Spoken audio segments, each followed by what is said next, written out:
So my name is Peter Rogers and I'm the Additive Manufacturing Specialist at Autodesk. I'm here at the moment at Inside 3D Printing in Mumbai 2017. We're at the Imaginarium booth who are our resellers in the region. The software is a end-to-end solution from anything from importing of CAD files all the way through to putting it into the 3D printer.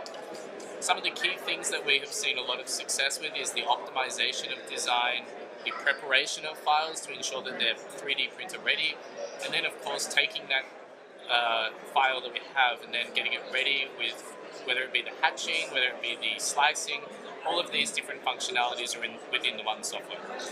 A lot of the Indian market so far has been doing a lot of great work in manufacturing the parts that are ready for traditional methods, so they could be CNC'd, but they're still doing a lot of work in 3D printing with these parts. One of the things that we have been seeing a lot of success in is actually the design for additive manufacturing. So whether it be topology optimization, or for example this part, which actually has a lot of complex latticing in it.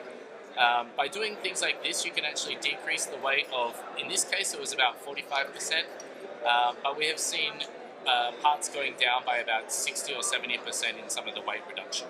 So again, depending on the size of the part, that is a key thing. But also when you're looking at, for example, this one is metal, when you're looking at having latticing on the internal sections, by cutting down the amount of heat that gets trapped inside the part, you can actually reduce quite a lot of the distortion and also remove quite a lot of the residual stresses by having a very open framework for that part to be created.